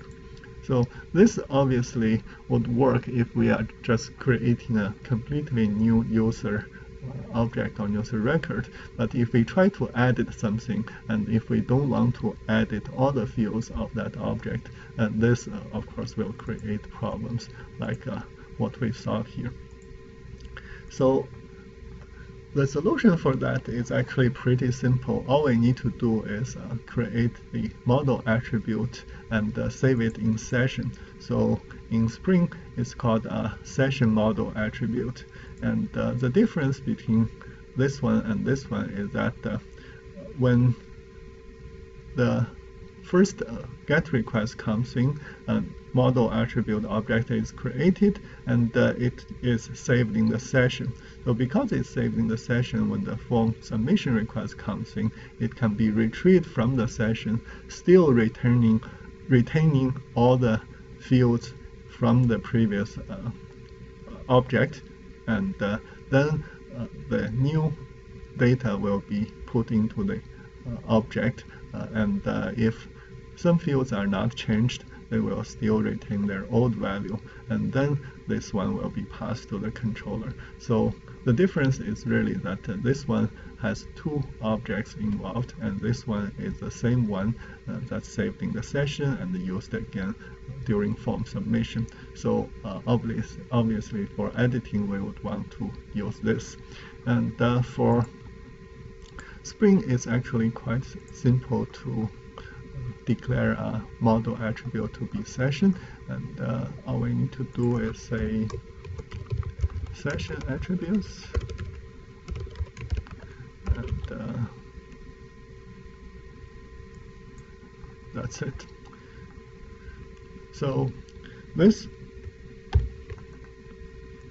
would make user a session model attribute, and if we try again,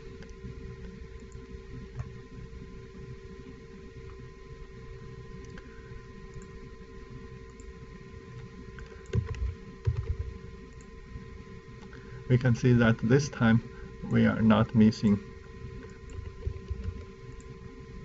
the username, and this is a difference between session and the non-session model attribute.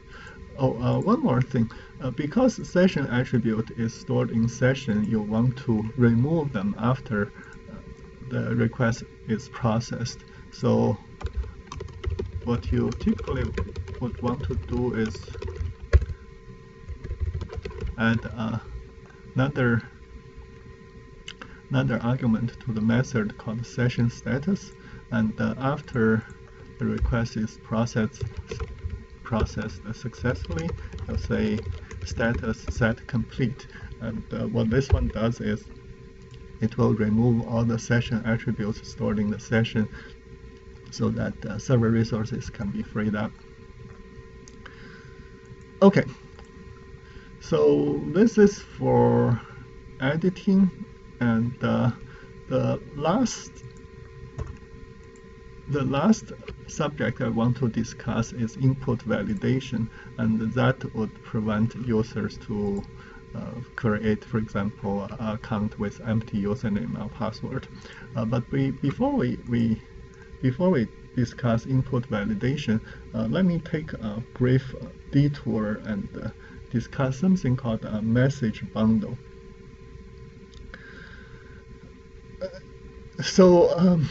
Usually, an application needs to display lots of messages. For example, error messages like username cannot be empty, or status messages like this email has been sent, or things like that. It's usually a good idea to separate those messages from the source code and put them in one place so they are easy to find and easy to change. In Java, these messages are usually stored in a properties file, and each message will have a key and a value like this. So instead of hard coding a message in the source code, the source code can load a message using its key. And the good thing about that is if the message is changed, we don't need to change the key. In other words, we don't need to change the source code. And properties files, a properties file like this that contains the messages in an application is called a message bundle. In Java, a message bundle has another important advantage, and that's internationalization, or sometimes written as I18N, because there are 18 letters between I and N. For an application, especially a web application, oftentimes we want to market it in different countries, and that of course means the messages need to be translated into different languages, and we want to display different languages to different users without having to recompile or redeploy an application, obviously. In Java, this can be done easily by creating a message bundle that consists of several properties files, and each properties file contains the messages in a particular language. The properties files need to follow a certain naming convention. They must have the same base name. For example, in this case, the base name is messages. And for a particular language, the file name is the base name followed by the locale code representing the language and the country. For example, EN-US is English in the US, and ZHCN is simplified Chinese in mainland China. The file without the locale code is the default file used. And so with this, it's very easy to display display the messages in different languages based on input. So let's take a quick look at an example.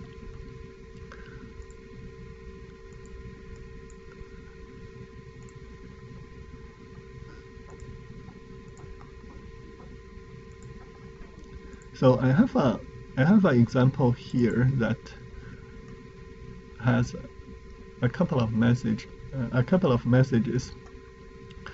Notice that a message can have a placeholder, and or in other words, you can call it an argument, and later on you can put values inside that placeholder. And here I have two messages with keys MSG1 and SG2. The first message says hello somebody, and then second one says welcome to CS520. I also have the Chinese translation of those two messages. Notice that they have the same keys as before, but the content is different. These don't look like Chinese characters, but they are actually Chinese characters in Unicode.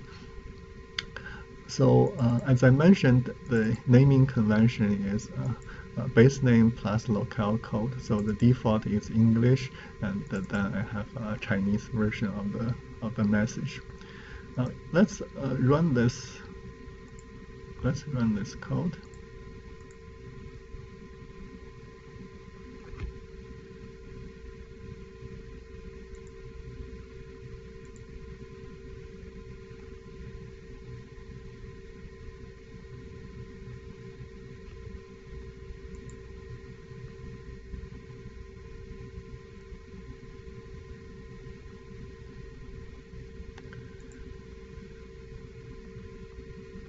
So you can see that I'm going to a JSP file called messages.jsp, which we can find here. And inside the JSP file, I use a message tag, and this message tag is from the format sublibrary in JSTL, and it will use the key to load the message. And for messages that have an argument, we can specify the argument of the parameter. And so this one load MSG1, which is hello, and the argument is Chengyu Sang, which is why it displays hello Chengyu Sang here. And the second tag loads the message MSG2, which is why it's displaying welcome to CS520, which is the value of MSG2 message. So this, of course, is displaying the English version, but let's say that I want to show this page in the Chinese market, and I want to display the Chinese version instead. There are various ways to detect the browser type, the language settings of the clients, and so on. But here I'm using a simple way to do that. Instead of trying to look for request headers and so on, I'm just going to use a request parameter. So here I do a if check and check if there's a request parameter called long, and if that request parameter has a value Chinese. If that's the case, I'm going to set the locale to Chinese mainland China, so the messages should automatically change. And if we say long is Chinese, now you can see that it indeed is displaying the Chinese display the messages in Chinese, or in other words, it's loading the messages from this properties file. So as you can see, it's a very convenient way to internationalize your application. All you need to do is just separate out the messages into message bundles, create the corresponding translations, and then depending on the incoming request, you can choose the right language to display. So the example uses the message tag in JSTL, and we can of course use message bundles with Spring as well. What we need to do is we need to declare message source bin that loads the message bundle, and then we can use a Spring tag called message to do essentially the same thing. Now let's get back to input validation, and here is the outline of how input validation works in Spring, and let's go over them step by step.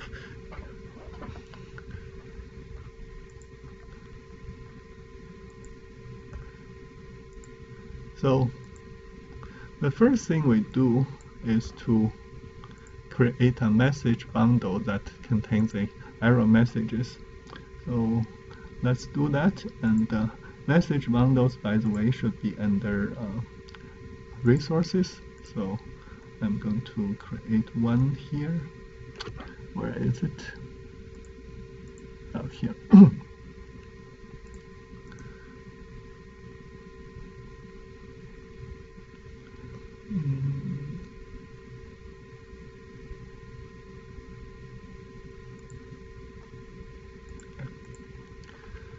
Well, I'm going to call it messages.properties, and then we need to create a few messages. Well, actually, let's just create one. So I'm going to create a message that says this field is empty. So the error is empty, and this field is empty.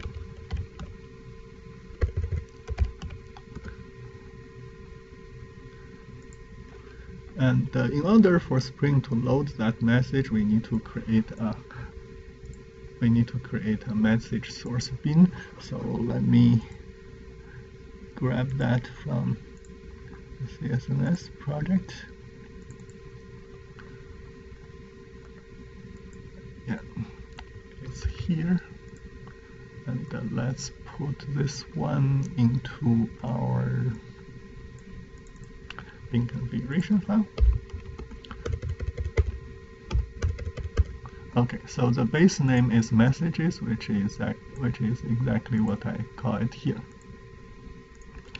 Okay, so we have that, and then Next step is to implement a validator and then wire it to the controller. So I need to write some code that validate whether a field is empty or not. And in Spring, that's typically done using a validator class. So I'm going to create a class called user validator, and I'm going to put it under CS_jobs web validator package. And this validator should implement the Spring validator interface.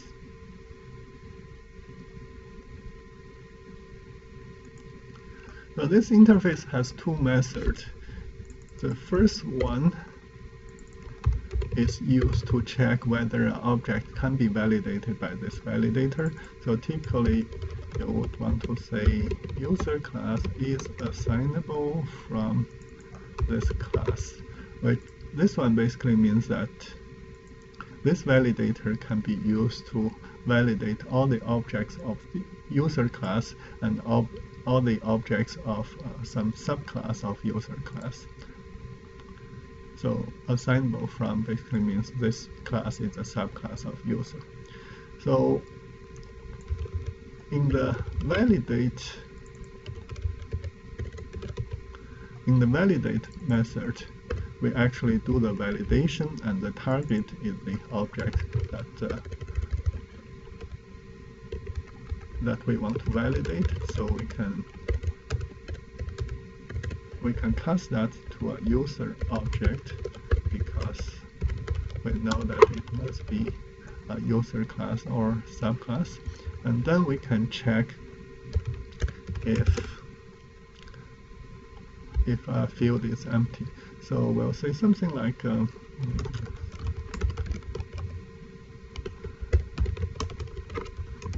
user.getUsername.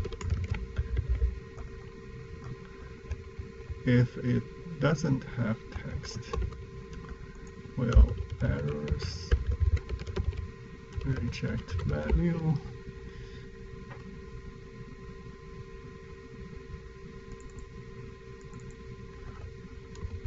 Username, and then error code. The error code is field empty. So what this one means, first of all, we are using a utility method provided by Spring, and this method will check whether a field is empty or not. And so if this field has text, this will return false, and everything is okay. If this one does not have text, in other words, if it's an empty string or a null value, then we'll create an error, and that error is associated with the user property, and the error message code is error field empty, which corresponds to what we have in there. And similarly, we can also check the password field,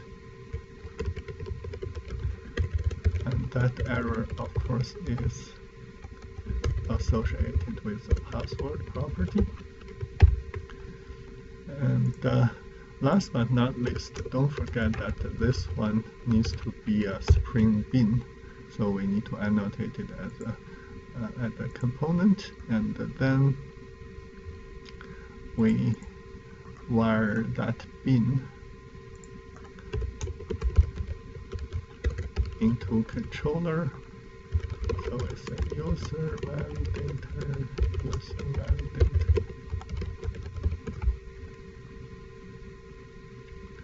Let's say we are going to use it to validate add, and that means we need to do something here.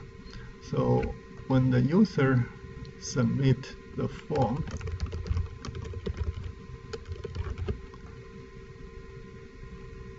we'll say user validator validate user, and result. If result has errors, we return the user to user at.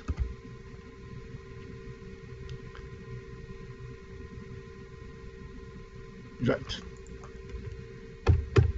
Something like this. Okay, so let's see if this works.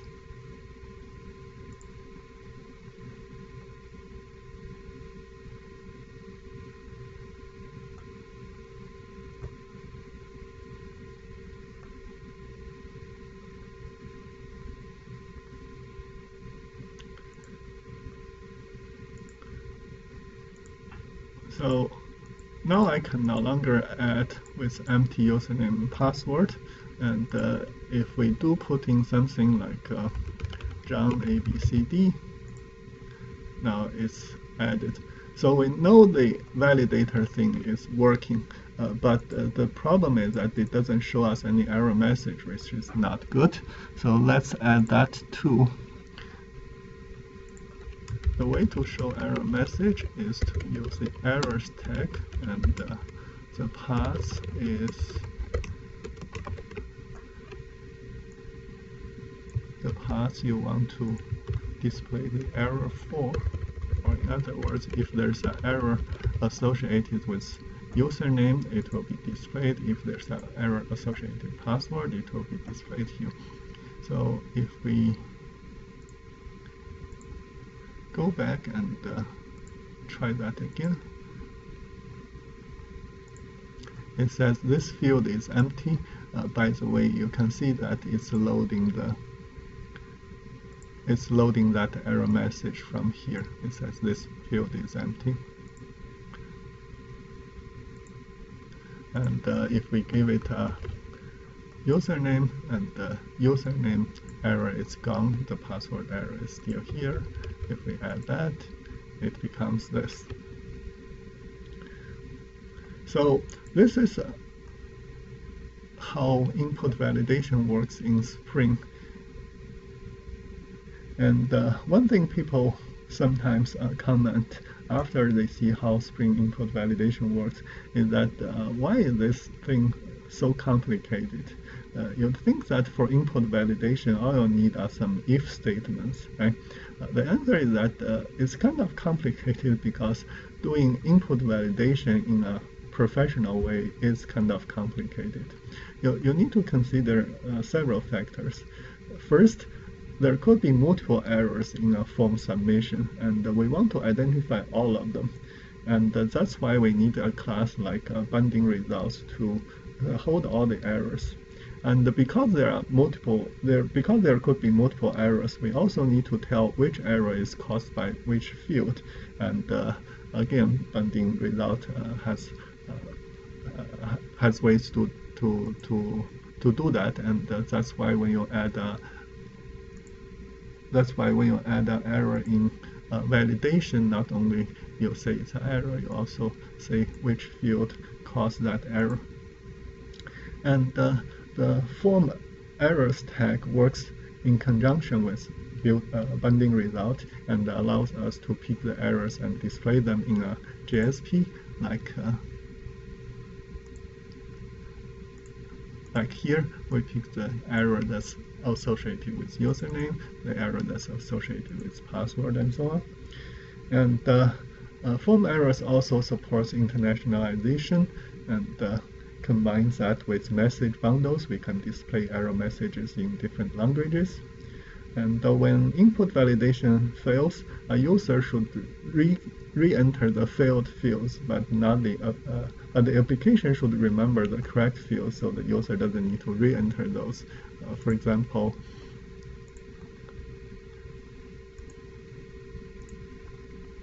if I entered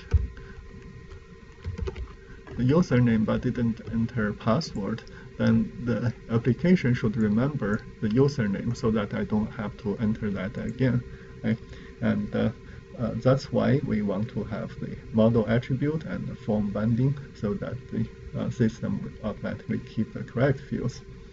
And it's generally a good thing to separate validation code from from application, regular application logic, and that's why we put validation code in a validator.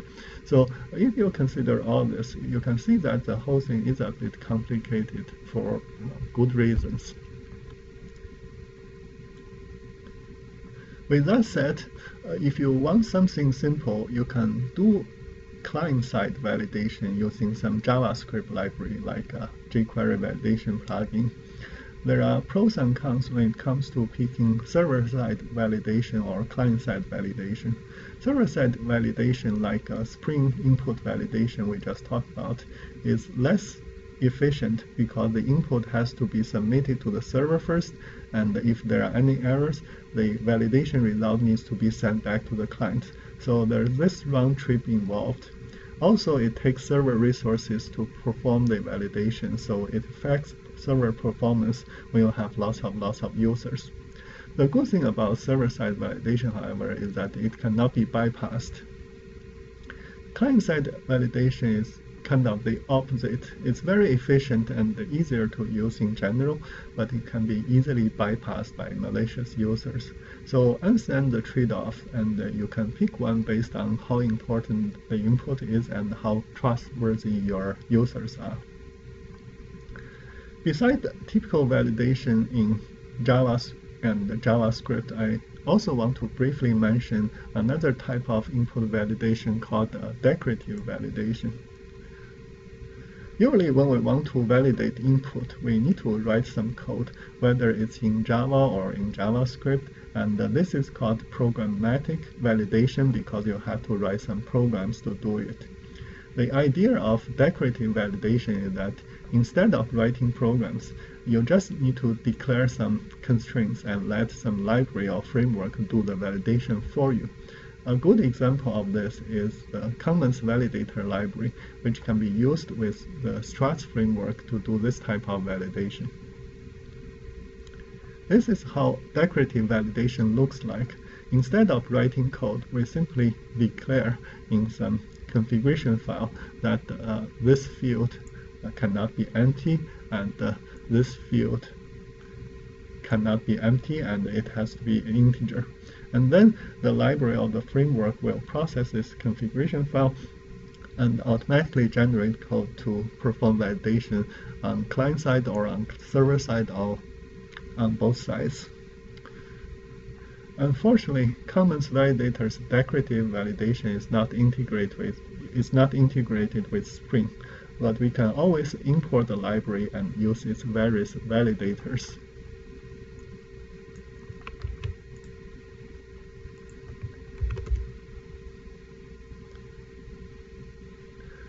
As we can see here, Commons Validator provides ways to validate numbers, bytes, calendar, code, credit card, currency, date, domain, and so on.